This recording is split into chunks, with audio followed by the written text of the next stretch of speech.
Good evening. How are you? Well, Thomas Jefferson tells me the temperature is fabulous. Well, it's 88. It's okay. And the wind is at 4 miles an hour, though I have seen no evidence of any wind. But the humidity is about 30%, and that's not bad. So I'm out and thinking about the circus that we've inherited from those who come forward now and say, isn't Biden the best? Well, those people I'm not ever talking to and probably not voting for. And Clooney, I'm never going to watch one of his movies again. But the main show is Kamala Harris. And she gave a speech in Milwaukee, Wisconsin that would knock your shoes off.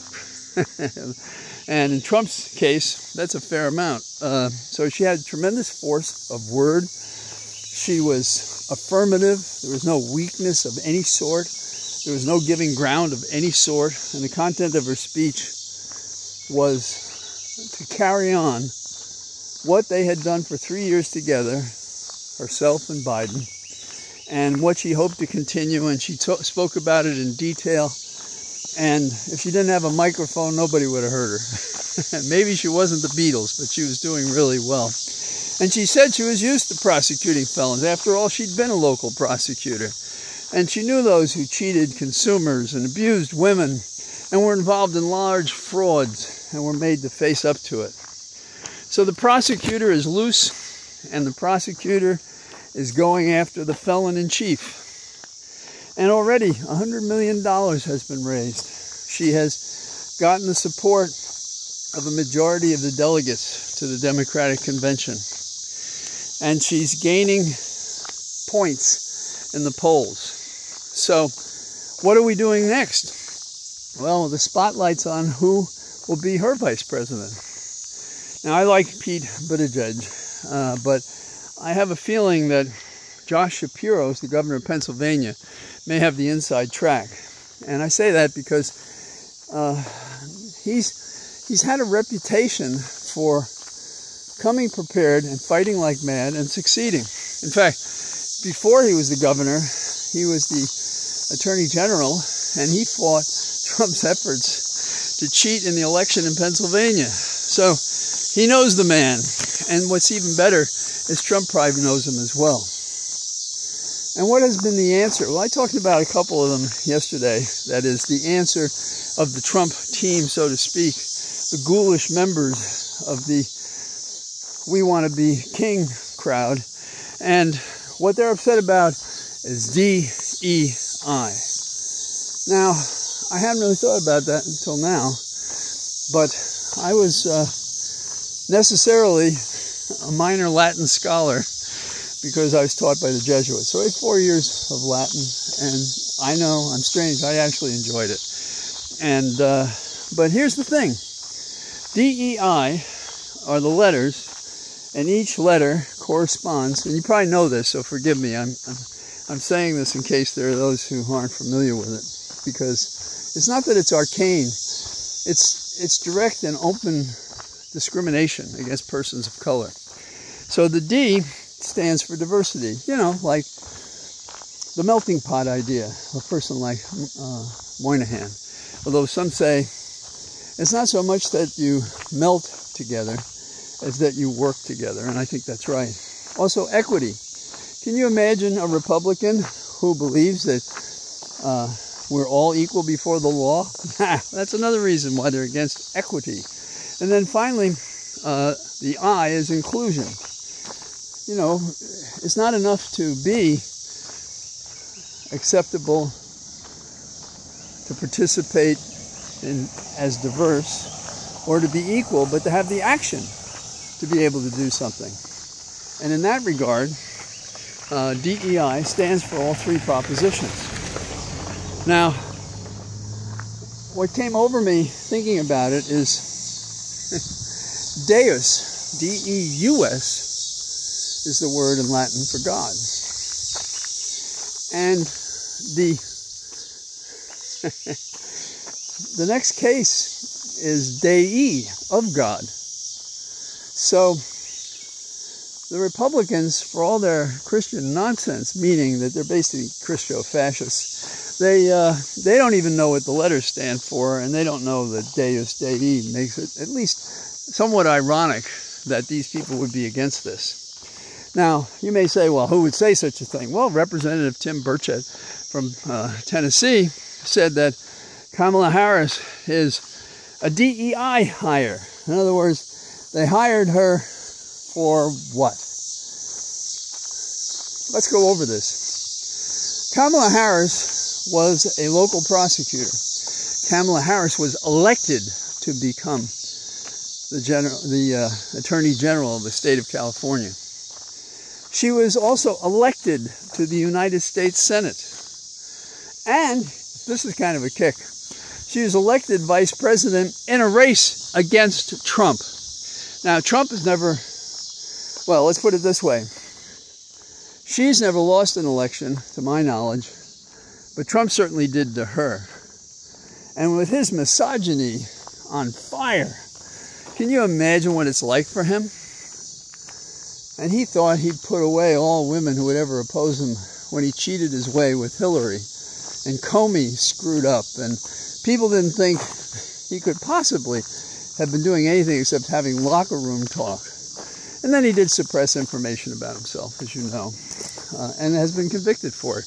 How sweet. So, that's the DEI thing. It's all about Republicans' discrimination, and whereas years ago, they would just whisper it. Now they don't whisper and wink. They come out with bullhorns and say it. They're proud to be against non-whites. They're proud to run down people who've worked their lives to accomplish what they have, and in service of the people. I didn't want to say it this way. There was a U.S. attorney for the Southern District of New York, and he was talking to lawyers that weren't used to the notion of being attacked, perhaps for bringing one prosecution or another. And he said, for those of you who want to be loved, go get yourself a Cocker Spaniel. And the equivalent was service is its own reward. And Kamala Harris took that path and was a prosecutor and was an attorney general. Oh, and it's ironic when she had the Supreme Court Justice Kavanaugh before the Judiciary Committee when she was still a senator, he wouldn't answer the question about Roe v. Wade and being settled, and although he came close to it in other ways. So she finally said, can you tell me, Your Honor, I don't know if she used Your Honor, do you know of any law in which the government tries to tell a man what to do with his body? Perfect. Perfect. And you know, it's not just about the body. What it is it's a control. As much as they want women in their place as they define it, they don't want, I don't know if they're raising Christian soldiers, and ironically in violation of the Sermon on the Mount. But you see, that doesn't mean anything to them. Scripture doesn't mean anything to them. It's a political movement of Christo-fascists, like I said. So what other news is there that we might talk about? Well, there are a couple of things I think worth mentioning. Jim Kohlberg, who's 66 and very wealthy, is just given $30 million to the Brennan Center. And the purpose is to reshape the High Court. Bully, bully. TR was here. He would understand what I was saying. Another thing that's happening is the EPA has got $4.3 billion, that's $1 billion, and what they're going to do is they're going to circulate it through 30 states, and they have all sorts of projects, and one of them involves automobiles. It's $1.7 billion, and what they're going to do is devote that to electric cars. So while Trump would compromise us all and squander the environment with drill baby drill, we're going forward. We're planning for the future, so there will be a future, which he does not want. And then there's an interesting piece of gossip. You may know the story. I think it was in Paris. And a celebrated writer was sitting with a chair next to her that was empty. And she said, now, let me tell you, if any of you have bad things to say about anybody else, You just come right over here and sit next to me and talk your way. Just keep talking. I'll be fine with that. You may have heard about, and this is in the context I mentioned, and RFK Jr. has asked Trump if he could have a job in Trump's administration. I think he's slipped away from consciousness somehow. And then finally, those of you who follow the Olympics, and I follow it somewhat, but I like to watch boxing and I like to watch swimming. And to my amazement, they're going to have the swimming in the Seine, which has always been considered a dirty river. And it's been many years since I was there and even looked at it. But I had an experience up in Boston, again, many years ago. A friend of mine who knew I loved to swim and did competitively as best I could, he challenged me to swim from Boston to Cambridge. And really what it was is there was a bridge there. And so I was just going to swim from one shore to the other. And it's not a great distance. So, and since he knew my swimming ability and that this was not a hard task, I was surprised he wanted to bet me. But when I jumped in the water, this colloidal mixture ran across my body and my face, and I immediately did a flip in the water and came back and said, "You win. I can't swim in that. I'm not going to swim in that. I'm afraid my arm will fall off if I swim in that." So I would have the same fear if I were in the Olympics. But hey, maybe it is clear, and maybe they they push thousands and thousands of gallons of water into it for 1 or 2 days. I don't know. So that's all I got to say, and I hope to talk to you tomorrow from my Cathedral of Trees. All the best. Bye-bye.